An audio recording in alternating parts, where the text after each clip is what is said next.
किस्सा भले आदमी और ईर्ष्यालु पुरुष का। किसी नगर में दो आदमियों का घर एक दूसरे से लगा हुआ था। उनमें से एक पड़ोसी दूसरे के प्रति ईर्ष्या और द्वेष रखता था।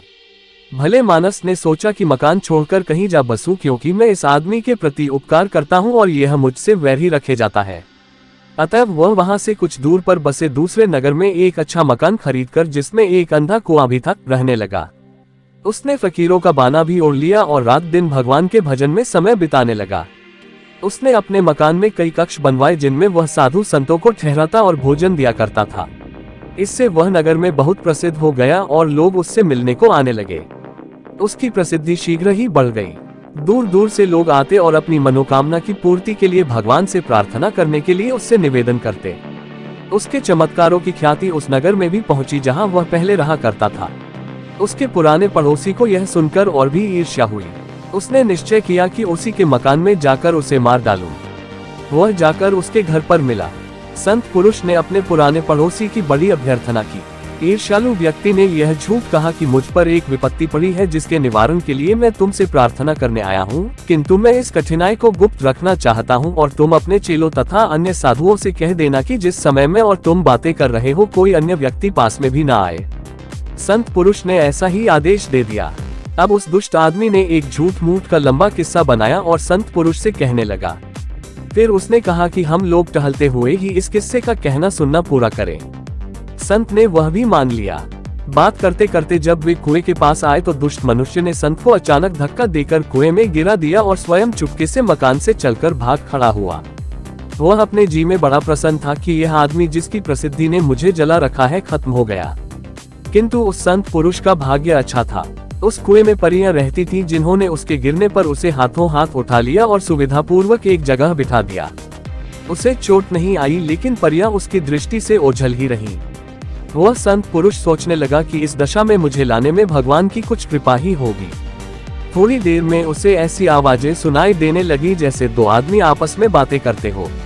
एक ने कहा, तुम्हें मालूम है कि यह आदमी कौन है? दूसरे ने कहा, मुझे नहीं मालूम। पहले ने कहा, मैं तुम्हें इसका हाल बताता हूँ। यह अत्यंत सच्चरित्र और शीलवान व्यक्ति है। इसने अपना नगर छोड़कर यहाँ रहना इसलिए शुरू किया कि इसे वहाँ अपने पड़ोसी से जो इससे जलता था उलझना न पड़े। इस नगर में ईश्वर की दया से इसकी ख्याति बहुत बढ़ गई। इस ख्याति के कारण इसका पुराना पड़ोसी और भी जला और उसने इसे मार डालने का इरादा कर लिया। वह इसके घर आया और इसे बहाने से यहाँ लाकर कुएं में गिरा दिया। यदि हम लोग इसकी सहायता न करते तो यह मर ही जाता। पहले ने कहा, अब इसका क्या होगा? दूसरा बोला, सब अच्छा होगा। कल इस नगर का बादशाह इसके पास आकर इससे निवेदन करेगा कि यह उस बादशाह की पुत्री के स्वास्थ्य के लिए भगवान से प्रार्थना करे। पहले ने कहा, राजकुमारी को क्या रोग है? दूसरे ने कहा, राजकुमारी पर मैमून नामक जिन का पुत्र दिमदिम आसक्त है और वही उसके सिर पर चढ़ा रहता है, जिससे राजकुमारी हमेशा बीमार और बदहवास रहती है। उसके हटाने का उपाय बड़ा सरल है। इस संत के घर में एक काली बिल्ली है, जिसकी पूंछ की जड़ के पास एक श्वेत हिस्सा है। इस संत को चाहिए कि उस श्वेत भाग से 7 बाल उखाड़कर अपने पास रखे। जब शहजादी इसके पास लाई जाए तो इसे चाहिए कि वे बाल आग में जलाकर उनका धुआं शहजादी की नाक में पहुंचा दे। इससे वह निरोग हो जाएगी और आगे भी दिमदिम कभी उनके पास नहीं फटकेगा। संत पुरुष ने परियों और उनके साथियों को यह बातचीत सुनकर भली प्रकार याद रखी। रात भर वह कुएं में रहा। सवेरे जब उजाला हुआ तो उसने देखा कि कुएं की दीवार में ऊपर से नीचे तक रोके बने हुए हैं। वह उनके सहारे थोड़ी ही देर में ऊपर आ गया। उसके शिष्य और भक्त जो रात भर उसे खोजते रहे थे, उसे देखकर अत्यंत प्रसन्न हुए। उसने उनसे कहा कि मैं संयोगवश कुएं में गिर गया था, लेकिन मुझे चोट नहीं आई। फिर वह अपने घर में आकर बैठ गया। थोड़ी ही देर में काली बिल्ली घूमती फिरती उसके पास से निकली। संत पुरुष को कुएं में सुनी बातें याद थी, इसलिए उसने बिल्ली को पकड़कर उसकी खाल के श्वेत भाग से 7 बाल उखाड़ लिए और अपने पास रखे। कुछ काल के पश्चात नगर का बादशाह वहां आया। उसने अपनी सैनिक टुकड़ी बाहर छोड़ी और कुछ सरदारों के साथ मकान के अंदर आ गया। संत पुरुष ने आदरपूर्वक उसका स्वागत किया। बादशाह ने कहा, हे योगीराज, आप तो सबके दिलों का हाल जानते हैं। आप तो समझ ही गए होंगे कि मैं क्यों यहाँ आया हूँ। संत पुरुष ने कहा, शायद आपकी बेटी अस्वस्थ है और उसके स्वास्थ्य लाभ की आशा ही से आपने मुझे किचन की कुटिया को पवित्र किया है। बादशाह ने कहा, आपने बिल्कुल ठीक कहा, मैं इसी कारण यहाँ आया हूँ। अगर आपके आशीर्वाद से मेरी बेटी स्वस्थ हो जाए तो मेरी सबसे बड़ी चिंता दूर हो जाए। संत पुरुष ने उत्तर दिया, आप अपनी बेटी को यहीं बुलवा लें। मैं भगवान से प्रार्थना करूंगा कि वह स्वस्थ हो जाए और आशा है कि मेरी प्रार्थना स्वीकार होगी। बादशाह यह सुनकर अत्यंत प्रसन्न हुआ। उसके आदेश पर राजकुमारी को उसकी सेविकाओं के साथ वहां ले आया गया। शहजादी का चेहरा चादर से अच्छी तरह ढका हुआ था ताकि उसे कोई देख न सके। संत पुरुष ने नीचे से चादर का इतना भाग उठाया कि नीचे रखी हुई अंगीठी से उठने वाला धुआं बाहर न जाए। फिर उसने 7 बाल अंगीठी में डाले। धुएं का राजकुमारी की नाक में पहुंचना था कि मैमून जिनका बेटा दिमदिम बड़े जोर से चिल्लाया और तुरंत भाग गया। जिन के जाते ही शहजादी होश में आ गई। वहां संभल कर बैठ गई और अपने को भली भांति छिपा कर पूछने लगी कि मैं कहाँ हूँ और यहाँ मुझे कौन लाया है। बादशाह खुशी से फूला न समाया। उसने अपनी बेटी को छाती से लगा लिया और उसकी आंखें चूमने लगा। फिर उसने सम्मान स्वरूप संत पुरुष के हाथ चूमे और अपने सभासदों से राय ली कि इस संत पुरुष के उपकार का बदला किस प्रकार चुकाऊं। सभासदों ने एकमत होकर कहा कि राजकुमारी का विवाह इसी संत पुरुष के साथ कर देना चाहिए। बादशाह को सभासदों की सलाह पसंद आई और उसने शहजादी का विवाह उसके उपकारकर्ता के साथ कर दिया। कुछ दिनों बाद बादशाह का प्रमुख अंग मंत्री मर गया और बादशाह ने उसकी जगह अपने दामाद को नियुक्त कर दिया। इसके कुछ समय बाद बादशाह मर गया और चूंकि उस राजकुमारी के अतिरिक्त बादशाह के और कोई संतान नहीं थी, अतएव सभी सभासदों और सामंतों की सहमति से उसका दामाद ही राज्य का अधिकारी और नया बादशाह बन गया। एक दिन वह अपने सरदारों के साथ कहीं जा रहा था कि कुछ दूरी पर उसे अपना पुराना शत्रु दिखाई दिया। नए बादशाह ने अपने मंत्री से चुपके से कहा कि उस आदमी को सहजतापूर्वक मेरे पास ले आओ ताकि वह भयभीत न हो। बादशाह ने उससे कहा, मेरे मित्र, तुम्हें इतने दिनों बाद देखकर प्रसन्न हुआ हूँ, तुमने मुझे पहचाना। वह दुष्ट उसे पहचानकर थर थर कांपने लगा, किंतु बादशाह तो संत पुरुष ही था। उसने उसे 1000 अशर्फियां और कीमती कपड़ों की 20 गांठें भेंट में देकर उसे सुरक्षा पूर्वक उसके घर पहुंचा दिया। मैंने अपनी कहानी पूरी करके जिनसे कहा कि उसने एक बादशाह ने तो अपने जानी दुश्मन के साथ यह सलूक किया और तुम मुझ पर तनिक भी दया नहीं करते, किंतु मेरी अनुनय का उस पर कोई प्रभाव न हुआ। उसने कहा, मैं तुझे जान से नहीं मार रहा हूँ लेकिन दंड दिए बगैर नहीं छोड़ूंगा, अब मेरा जादू का खेल देख। यह कहकर उसने मुझे पकड़ा और मुझे लेकर आकाश में इतना ऊंचा उड़ गया कि वहां से पृथ्वी एक बादल के टुकड़े जैसी लगती थी।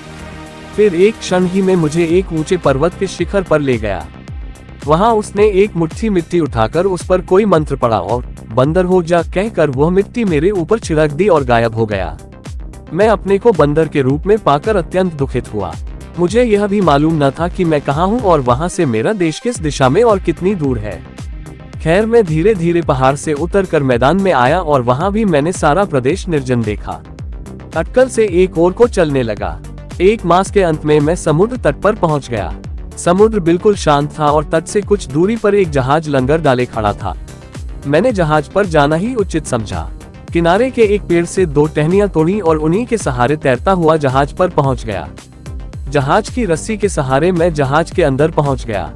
जहाज में सवार लोग मुझे देखकर बड़े आश्चर्य में पड़े कि जहाज में बंदर कैसे आ गया। वे लोग मेरे आगमन को अपशकुन समझे और मेरा वध करने की बात करने लगे। एक ने कहा, अभी लठ लाकर इसका सर फोड़ देता हूँ। दूसरे ने कहा, नहीं, यह ऐसे नहीं मरेगा, मैं अभी तीर छोड़कर इनका अंत किए देता हूँ। तीसरे ने मुझे समुद्र में डुबो देने की सलाह दी। मैं उन्हें कैसे बताता कि मैं कौन हूँ। जान बचाकर इधर उधर भागने लगा। अंत में सब ओर से निराश होकर जहाज के कप्तान के पास गया और उसके पांवों पर लौटने लगा। मैंने उसका दामन पकड़ लिया और आंखों में आंसू भरकर चिंचियाने लगा, जैसे उससे प्राण रक्षा की भीख मांग रहा हूँ। उसे मुझ पर दया आई और उसने मेरे त्रासदाताओं को डांट कर भगा दिया और कठोर चेतावनी दी कि इस बंदर को न तो कोई दुख दे और न कोई इसके साथ छेड़छाड़ करे। उसने मुझे ऐसी सुरक्षा प्रदान की कि मुझे जहाज पर कोई दुख न हुआ। मैं यद्यपि बोल नहीं पाता था तथापि समझता तो सब कुछ था और उसकी बातें समझकर ऐसे संकेत करता था कि उसका बड़ा मनोरंजन होता था।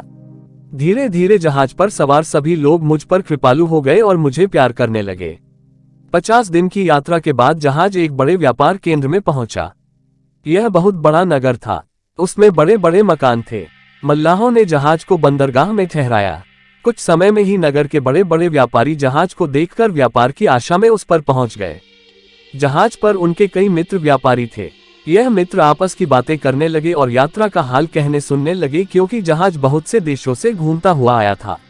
नगर के व्यापारियों में कई ऐसे भी थे जो वहां के ऐश्वर्यवान बादशाह के दरबार में आते जाते थे। उन्होंने कहा कि हमारा बादशाह तुम्हारे जहाज के यहाँ आने से बड़ा प्रसन्न हुआ है। इसका कारण यह है कि उसे आशा है कि तुम लोगों में कोई सुलेखक भी होगा। बात यह है कि हमारा मंत्री हाल ही में मर गया है। वह अत्यंत निपुण सुलेख करता था। बादशाह गुणियों का बड़ा सम्मान करता है और चाहता है कि उस मंत्री जैसा सुलेखक उसे मिले, इसी चिंता में वह हमेशा रहता है। इसलिए उसने यह कागज भेजा है जिस पर सुलेखन के लिए रेखाएं खींची है। बादशाह चाहता है कि अगर कोई आदमी तुम में से काफी पढ़ा लिखा हो तो वह इस पर कुछ इबारत लिखे। उसने कसम खाई है कि वह उसी व्यक्ति को दिवंगत मंत्री का पद देगा जो उसकी भांति सुलेखन कर सकेगा। और अभी तक बहुत ढूंढने पर भी उसे अपने देश में कोई ऐसा गुणी व्यक्ति नहीं मिल पाया है। यह सुनकर मैंने बादशाह के सरदार के हाथ से झपटकर वह कागज ले लिया। इस पर जहाज के सभी लोग, विशेषतः पढ़े लिखे व्यापारी, चीख पुकार करने लगे कि यह बंदर अभी इस कागज को चीर फाड़ कर समुद्र में फेंक देगा। किंतु जब उन्होंने देखा कि मैंने कागज बड़े ढंग से पकड़ा है तो सब चुप होकर देखने लगे। मैंने संकेत से कहा कि मैं इस पर लेखन कर सकता हूँ। उन लोगों को मेरी बात पर क्या विश्वास होता और सब प्रयत्न करने लगे कि मुझे पकड़कर मेरे हाथ से कागज ले ले। किंतु जहाज के कप्तान ने उन्हें रोका और कहा, हमें इसकी परीक्षा लेनी चाहिए। अगर इसने कागज को खराब किया तो मैं आपको विश्वास दिलाता हूँ कि इसे कड़ा दंड दूंगा। अगर उसने लिख लिया तो मैं अपने पुत्र की भांति इसे रखूंगा। मुझे मालूम है कि यह कागज को खराब नहीं करेगा। मैंने बराबर देखा कि यह दूसरे बंदरों जैसा नहीं है, अपितु अत्यंत बुद्धिमान है। कप्तान की इस बात पर सब लोग रुक गए और मैंने कलम लेकर 4 कविता पंक्तियां इतने सुंदर ढंग से लिखी जैसे कोई व्यापारी या अन्य नागरिक न लिख पाता। सरदार मेरा लिखा कागज बादशाह के पास ले गया। बादशाह ने मेरे सुलेख को भी पसंद किया और मेरी कविता को भी। उसने सरदारों से कहा कि एक भारी खिलत सम्मान परिधान ले जाओ और उस आदमी को पहनाओ जिसने यह लिखा है, और एक बढ़िया घोड़ा भी घुड़साल से ले जाओ और उसे सम्मान पूर्वक सवार कराकर यहाँ ले आओ। सरदार यह आज्ञा सुनकर हंस पड़ा। बादशाह को बड़ा क्रोध आया। उसने कड़क कर कहा, यह क्या बदतमीजी है, तुम्हें दंड का भय नहीं है। सरदार हाथ जोड़कर बोला, महाराज क्षमा करें, यह लेख किसी मनुष्य ने नहीं लिखा, एक बंदर ने इसे लिखा है। बादशाह ने कहा, क्या बक रहे हो, बंदर भी कहीं लिखता है। सरदार ने अपने साथियों की ओर देखा। उन्होंने भी हाथ जोड़कर कहा, जहांपनाह, हम सब ने अपनी आंखों से देखा है कि इस कागज पर एक बंदर ही ने लिखा है। बादशाह का आश्चर्य और बढ़ा और उसने आज्ञा दी, मैंने ऐसा बंदर देखा क्या, सुना भी नहीं था। तुम लोग फौरन जाओ और उस बंदर को। बादशाह ने कहा, क्या बक रहे हो, बंदर भी कहीं लिखता है। सरदार ने अपने साथियों की ओर देखा। उन्होंने भी हाथ जोड़कर कहा, जहांपनाह, हम सब ने अपनी आंखों से देखा है कि इस कागज पर एक बंदर ही ने लिखा है। बादशाह का आश्चर्य और बढ़ा और उसने आज्ञा दी, मैंने ऐसा बंदर देखा क्या, सुना भी नहीं था। तुम लोग फौरन जाओ और उस बंदर को सम्मानपूर्वक सवार कराकर ले आओ। चुनांचे सरदार और राजसेवक फिर जहाज पर गए और कप्तान को उन्होंने राजा की आज्ञा सुनाई। कप्तान मुझे भेजने को सहर्ष तैयार हो गया। उसने मुझे जरी के वस्त्र पहनाए और किनारे पर ले आया। वहां से घोड़े पर बैठकर राजमहल को चल दिया। महल में न केवल बादशाह ही मेरी प्रतीक्षा कर रहा था, अपितु नागरिकों की बड़ी भीड़ भी सुलेखन करने वाले बंदर को देखने आई हुई थी। रास्ते में भी बड़ी भीड़ जमा थी और लोग कोठों और छतों से झांक झांक कर भी मेरी सवारी देख रहे थे। सब लोग आश्चर्य कर रहे थे कि बादशाह ने एक बंदर को मंत्रिपद संभालने को बुलाया है। कुछ लोग इस बात पर हंस रहे थे और बादशाह का मजाक भी उड़ा रहे थे। मैं दरबार में पहुंचा तो देखा कि बादशाह सिंहासन पर बैठा है और सभासद और सरदार अपनी अपनी जगह खड़े हैं। मैंने दरबार के शिष्टाचार के अनुसार 3 बार कॉर्निश भूमि तक हाथ ले जाकर प्रणाम करना की और एक और अदब से खड़ा हो गया। सभी उपस्थित जन मेरे इस व्यवहार को देखकर आश्चर्य में पड़ गए कि बंदर ऐसा शिष्टाचार कैसे कर रहा है। खुद बादशाह को भी मेरी चाल ढाल देखकर बड़ा आश्चर्य हो रहा था। कुछ देर में दरबार बर्खास्त हुआ। बादशाह के पास केवल मैं और उसका एक वृद्ध अधिकारी रह गए। हम दोनों बादशाह के आदेश पर उसके साथ महल के अंदर गए। बादशाह ने शाही भोजन मंगवाया और मुझे खाने का इशारा किया। मैं बड़ी तमीज के साथ खाना खाने लगा। जब भोजन समाप्त हुआ और बर्तन उठा लिए गए तो मैंने कलमदान की ओर संकेत किया। कलमदान मेरे पास लाया गया तो मैंने कुछ काव्य पंक्तियां बादशाह को धन्यवाद देते हुए रची और उन्हें सुंदर ढंग से कागज पर लिख दिया। बादशाह को यह देखकर आश्चर्य और प्रसन्नता और अधिक हुई। उसने मुझे एक पात्र मदिरा से भरकर दिलवाया। उसे पीकर मैंने एक और कविता अपने दुर्भाग्य के बाद मिलने वाले सौभाग्य के संबंध में लिख दी। अब बादशाह ने शतरंज मंगाए और इशारे से पूछा कि क्या इसे खेल सकते हो। मैंने स्वीकारात्मक रूप से अपने सिर पर हाथ रखा। पहली बाजी बादशाह ने जीती और दूसरी और तीसरी मैंने जीत ली। बादशाह को इस पर झुंझलाहट होने लगी कि वह एक बंदर से हार गया। मैंने फिर एक काव्य रचकर कागज पर लिख दिया जिसका आशय था कि दो योद्धा दिन भर आपस में युद्ध करके शाम को मित्र बन जाते हैं और रात को युद्ध भूमि में सोते रहते हैं। इस बात से बादशाह का आश्चर्य अत्यधिक बढ़ गया। उसने सोचा कि ऐसा बंदर जो मनुष्य से बढ़कर बुद्धिमत्ता और हाजिर जवाबी प्रदर्शित करे कभी देखा सुना नहीं गया। उसने यह बात अपने सभासदों से कही तो उन्होंने उसका समर्थन किया। अब बादशाह ने चाहा कि मुझे अपनी रानी और अपनी पुत्री को भी दिखा दे। उसने खोजों के सरदार को आज्ञा दी कि आदमियों को हटाकर बेगम साहबा और शहजादी को यहाँ ले आओ। बेगम तो साधारण रूप से आई, लेकिन शहजादी ने जो मुंह खोले आई थी, मुझे देखकर नकाब डाल लिया और बाप से बिगड़कर बोली कि आपको क्या हो गया है कि अपरिचित पुरुष के सामने मुझे मुंह खोले हुए बुला लिया। बादशाह ने कहा, तुम्हारे होश हवास तो ठिकाने हैं। यहाँ कौन मर्द है सिवाय मेरे, और मैं तुम्हारा बाप हूँ। मेरे सामने तो तुम्हें मुंह खोलकर आना चाहिए, और तुम हो कि खुद गलती पर हो और मुझे दोष देती हो। शहजादी ने हाथ जोड़कर कहा, अब्बा हुजूर, मेरी कोई गलती नहीं है। यह एक बड़े बादशाह का पुत्र है और जादू के कारण इस दशा को पहुंचा है। इबलीस के देवते ने, जो एक शक्तिशाली जिन है, पहले आबनूस के द्वीप के बादशाह अबू तैमुरस की बेटी की हत्या कर दी, फिर इस शहजादे को अपने जादू से बंदर बना दिया। बादशाह को यह सुनकर बड़ा आश्चर्य हुआ। उसने मुझसे पूछा कि क्या यह बात ठीक है। मैंने सर पर हाथ रखकर इशारे से कहा कि शहजादी ने जो कुछ कहा है बिल्कुल ठीक कहा है। अब बादशाह ने शहजादी से पूछा कि तुम्हें यह सब किस्सा कैसे मालूम हुआ। उसने कहा, आपको याद होगा कि जब मेरा दूध छुड़ाया गया था तो मेरी देखरेख और पालन पोषण के लिए एक बुढ़िया रखी गई थी। वह जादू टोनों में पारंगत थी। उसने मुझे इस विद्या के 70 अंक सिखा दिए। अब मुझ में इतनी शक्ति है कि चाहूं तो आपका सारा देश उठाकर समुद्र में फेंक दूं। जो व्यक्ति जादू के जोर से मनुष्य के बजाय किसी अन्य जीव को देह धारण कर लेते हैं, मैं उन्हें तुरंत पहचान लेती हूं और मुझे यह भी मालूम हो जाता है कि किसके जादू से यह हुआ है। इसीलिए मैंने इसे पहली ही नजर में पहचान लिया कि यह बंदर नहीं है बल्कि राजकुमार है। बादशाह ने कहा, बेटी, तुम इतनी गुणी हो, यह मुझे मालूम ही नहीं था। लेकिन क्या तुम में इतनी शक्ति भी है कि इसे अपनी पहली देह में दोबारा पहुंचा दो?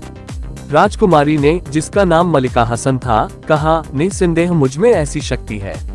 बादशाह ने कहा, अगर तुमने ऐसा किया तो मैं तुम्हारा बड़ा आभार मानूंगा और इस राजकुमार को अपना मंत्री बनाकर तुम्हारे साथ इसका विवाह कर दूंगा। शहजादी ने पिता की आज्ञा शिरोधार्य कर अपने सामान में से एक छड़ी मंगवाई जिस पर हिब्रू और मिस्री भाषा में कुछ अक्षर खुदे थे। फिर उसने अपने पिता से कहा कि आप लोग कुछ दूरी पर सुरक्षा पूर्वक बैठे। हम लोगों ने ऐसा किया तो शहजादी ने कक्ष की भूमि पर छड़ी से एक बड़ा गोला खींचा और हिब्रू और मिस्री भाषाओं के कुछ मंत्र पढ़ने लगी। इसके पश्चात वह घेरे के अंदर चली गई और कुरान शरीफ की कुछ आयतों का पाठ आरंभ कर दिया। कुछ ही देर में घटाटोप अंधेरा छा गया। हमें मालूम हो रहा था जैसे प्रलय काल ही आ गया है। हम लोग क्षण प्रतिक्षण भयभीत होते जा रहे थे। इतने में हमने देखा कि इब्लीस का देवता जिन एक शेर के रूप में गरजता हुआ आ गया। शहजादी ने कहा, दुष्ट, तुझे चाहिए था कि मेरे बुलाने पर मेरे पास विनयपूर्वक आता। तेरी यह हिम्मत कि मुझे डराने को यह रूप रखकर आया है। शेर बोला, मनुष्यों और जिन्नों में समझौता हुआ था कि एक दूसरे के मामलों में दखल न देंगे, तूने उस समझौते को तोड़ा है। शहजादी बोली, तूने पहले वह समझौता तोड़ा है। शेर ने गरज के कहा कि तेरी इस गुस्ताखी का मजा चखाता हूँ जो तूने मुझे यहाँ आने की तकलीफ देकर की है। यह कहकर वह मुंह फाड़कर शहजादी की ओर झपटा। वह होशियार थी, उछलकर पीछे हट गई और अपने सिर से एक बाल उखाड़ा और उसे मंत्र करके फेंक दिया। वह बाल तलवार बन गया और उसने शेर के धड़ के 2 टुकड़े कर दिए। लेकिन यह टुकड़े गायब हो गए और सिर्फ सिर रह गया जो बिच्छू बन गया। अब शहजादी ने सांप का रूप धारण किया और उस पर टूट पड़ी। बिच्छू थोड़ी ही देर में घबरा कर पक्षी बन गया और आसमान में उड़ गया। शहजादी भी उकाब बनकर उसके पीछे पड़ गई। उड़ते उड़ते दोनों हमारी दृष्टि से छुप गए। कुछ ही देर में हमारे सामने की भूमि फट गई और उसमें से 2 बिल्लियां लड़ती हुई निकली। एक काली थी, दूसरी सफेद। कुछ देर तक वे दुम खड़ी करके चीखती रहीं, फिर काली बिल्ली भेड़िया बनकर सफेद बिल्ली पर झपटी। सफेद बिल्ली कोई उपाय न देखकर कीड़ा बन गई और तुरंत एक पेड़ पर चढ़कर उसमें लटके अनार के अंदर घुस गई। वह अनार बढ़ने लगा और बढ़ते बढ़ते एक घड़े का आकार का हो गया। फिर वह पेड़ से अलग हो गया और हवा में इधर उधर लहराने लगा। कुछ देर में वह अनार जमीन पर गिरकर फट गया और उसके टुकड़े इधर उधर बिखर गए। उसमें से सैकड़ों दाने पृथ्वी पर गिरकर फैल गए। अब वह भेड़िया तुरंत एक मुर्गा बन गया और उसने अनार के बिखरे हुए दानों को जल्दी जल्दी चुनना शुरू कर दिया। जब वह सारे दाने खा चुका तो हम लोगों के पास आया और जोर से बांध देने लगा, जैसे पूछता हो कि कोई दाना रह तो नहीं गया। वह स्वयं भी इधर उधर दौड़कर देखने लगा। एक दाना नहर के किनारे पड़ा था। मुर्गा दौड़ा कि उसे भी खा ले, लेकिन वह दाना लुढ़कता हुआ नहर में गिर गया। नहर में गिरकर वह दाना मछली बन गया। मुर्गा भी उसके पीछे नहर में कूद गया। कुछ देर तक दोनों आंखों से ओझल रहे, फिर बड़े जोर की चीख पुकार हुई, जिससे हम लोग बहुत डर गए। फिर देखा कि जिन और शहजादी दोनों अग्निपुंज हो गए हैं और एक दूसरे की ओर लपटे फेंक रहे हैं, जैसे कि आपस में लड़ाई कर रहे हों। ऐसा मालूम होता था कि हर तरफ आग ही आग फैली है। हम इस डर से कांपने लगे कि यह आग हमें तो क्या सारे देश को भूनकर रख देगी। इससे भी भयानक एक समय आया जब जिन शहजादी से लड़ना छोड़कर हमारी ओर झपटा और हमारी ओर लपटे फेंकने लगा। लेकिन शहजादी भी झपट कर आई। उसने जिन को दूर हटा दिया और हमें और सुरक्षित स्थान पर कर दिया। फिर भी इतनी देर में खोजा जलकर भस्म हो गया। बादशाह का मुंह झुलस गया और मेरी दाईं आंख में एक चिनगारी पड़ गई, जिससे मेरी वह आंख फूट गई। इतने में हम लोगों ने बड़ी जोर का जयघोष सुना। शहजादी मलिका हसन अपने साधारण शरीर में आ गई और जिन राख का ढेर होकर दिखाई देने लगा। फिर शहजादी ने एक गुलाम से पानी मंगवाया और उसे अभिमंत्रित कर मुझ पर छिड़का और बोली, अगर तू जादू के जोर से बंदर बना है तो फिर से अपनी पहली काया में आ जा और पहले की तरह मनुष्य बन जा। उसके इतना कहते ही मैं पहले जैसा बन गया। सिवाय दाईं आंख फूटने के मुझे और कोई हानि नहीं हुई। मैंने चाहा कि शहजादी को इस उपकार पर धन्यवाद दूं, किंतु शहजादी ने इसका अवसर नहीं दिया। वह बादशाह की तरफ मुंह करके बोली, यद्यपि मैंने जिन को भस्म कर दिया है, लेकिन मैं भी बच नहीं सकूंगी। हमारी समझ में कुछ नहीं आया तो उसने बताया, यह अग्नि युद्ध बड़ा भयानक होता है। इसकी आग कुछ क्षणों में मुझे भस्म कर देगी। जब मैं मुर्गा बनी थी उस समय अगर अनार का आखिरी दाना, जिसमें जिन ने स्वयं को छुपा रखा था, मेरे अंदर पहुंच जाता तो जिन उसी समय खत्म हो जाता और मुझे कोई हानि न पहुंचती। किंतु वह बचकर फिर मुझसे युद्ध करने के योग्य हो गया। अब विवश होकर मुझे अग्नि युद्ध पर उतरना पड़ा। जिन ने यह तो समझ लिया कि मैं जादू में निपुण हूँ और उस पर भारी पड़ती हूँ, फिर भी वह अंत समय तक प्राणपण से युद्ध करता रहा। मैंने उसे जलाकर भस्म तो कर दिया, लेकिन इस आग से स्वयं को मुक्त नहीं कर पाऊंगी। बादशाह ने रोकर कहा, बेटी तुम कैसी बातें करती हो? तुम्हारे बगैर हम लोग क्या करेंगे? देखती नहीं कि खोजा मर गया है, मेरा मुंह झुलस गया है और यह शहजादा जिसका तुमने इतना उपकार किया है दाईं आंख से काना हो गया है। बादशाह इस तरह सिर धुन रहा था और मैं भी रो पीट रहा था कि शहजादी ने चिल्लाना शुरू किया, हाय जली हाय मरी। और देखते ही देखते वह भी जलकर जिनकी तरह राख का ढेर हो गई। दूसरे फकीर ने आंसू बहाते हुए जुबैदा से कहा कि हे सुंदरी, उस समय मुझे जितना दुख हुआ वह वर्णन के बाहर है। मैं सोच रहा था कि अगर मैं बंदर तो क्या कुत्ता भी हो जाता और आजीवन वैसा ही रहता तो भी इस बात से अच्छी बात होती कि ऐसी गुणवती राजकुमारी, जिसने मुझ पर इतना एहसान किया, इस तरह जान से हाथ धोए। बादशाह भी अपनी बेटी के दुख में इतना रोया पीटा कि बेहोश हो गया। मुझे भय लगने लगा कि ऐसा ना हो कि इस दारुण दुख से उसकी जान चली जाए। चारों ओर हाहाकार होने लगा और राजमहल में प्रलय का सा दृश्य उपस्थित हो गया। राजमहल के सारे सेवक और बादशाह के सरदार दौड़े आए और भांति भांति के यत्न करके उसे होश में लाए। मैंने सभी लोगों के आगे पूरा वृतांत रखा। फिर राज सेवक बादशाह को उठाकर उसके शयन कक्ष में ले गए। सारे नगर में यह समाचार फैल गया और हर जगह रोना पीटना मच गया और हाहाकार के सिवाय कुछ नहीं सुनाई दिया। उन लोगों ने 7 दिन तक शहजादी के लिए शोक किया और उनके देश में मातम की जो रस्में होती थी सभी पूरी की। अंत में जिनकी राख के ढेर को हवा में उड़ा दिया गया। शहजादी की भस्म को एक बहुमूल्य रेशमी थैले में भरकर दफन कर दिया गया और उस पर समाधि बना दी गई। बादशाह शहजादी के दुख में बीमार पड़ गया। 1 महीने में वह स्वस्थ हुआ। फिर उसने मुझे बुलाया और कहा, शहजादे, तेरे कारण मुझ पर असहनीय दुख पड़े हैं। मेरी प्यारी बेटी तेरे ही कारण भस्म हो गई। मेरा विश्वासी खोजों का सरदार जलकर मर गया और मैं भी मरते मरते बचा। तेरा स्वयं इसमें कोई दोष नहीं है, इसलिए मैं तुझे दंड नहीं देता। किंतु तेरा आगमन दुर्भाग्यपूर्ण रहा है और तू जहाँ रहेगा मुसीबत आएगी, इसलिए मैं तुझे यहाँ रहने की अनुमति नहीं दे सकता। तू तुरंत यहाँ से मुंह काला कर। अगर तू यहाँ थोड़ी देर तक भी दिखाई दिया तो मैं स्वयं को न संभाल सकूंगा और तुझे कठोर दंड दूंगा। इसी प्रकार वह बहुत देर तक बकता झकता रहा। मैं सिर झुकाकर सब कुछ सुनता रहा। मैं कह भी क्या सकता था। बादशाह के चुप होते ही मैं उसके सामने से हटाया और महल से बाहर निकल गया। नगर में भी मुझे चैन न मिला। नगर निवासी शहजादी के शोक में विह्वल थे और मुझे ही उसकी मृत्यु का कारण समझकर जहां मुझे पहचानते मुझे मारने के लिए झपटते थे। मैंने विवश होकर अपनी जान बचाने के लिए दाढ़ी मूंछें और भावे मुनरवा डाली और फकीरों के से वस्त्र पहन लिए और वहां से चल दिया। नगर से बाहर आकर भी मैं पश्चाताप की आग में बराबर जलता रहा और अपने जीवन को धिक्कारता रहा, जिसके कारण दो रूपसी राजकुमारियां काल कवलित हुई। इसी दशा में मैं बहुत समय तक देश देश फिरता रहा, लेकिन मेरा ठिकाना कहीं न लगा। अंत में मैंने सोचा कि बगदाद नगर में जाऊं और अति दयाशील खलीफा हारून रशीद से अपनी व्यथा गाथा का वर्णन करूं। संभव है वे मुझ पर दया करके मेरे लिए कोई उचित प्रबंध कर दें। मैं आज शाम ही को इस नगर में पहुंचा। सबसे पहले इस फकीर से, जिसने अभी अभी अपना हाल कहा है, मेरी भेंट हुई। आपके यहाँ हम कैसे आए यह बताना मुझे जरूरी नहीं है, क्योंकि वह पहला फकीर बता ही चुका है। जब दूसरे फकीर ने अपना वृतांत पूरा कर लिया तो जुबैदा ने उससे कहा कि हमने तुझे भी क्षमा किया, तू जहाँ चाहे वहाँ जाने के लिए स्वतंत्र है। अब दूसरे फकीर ने भी इच्छा प्रकट की कि अपने तीसरे साथी को जीवन गाथा भी सुनना चाहता हूँ।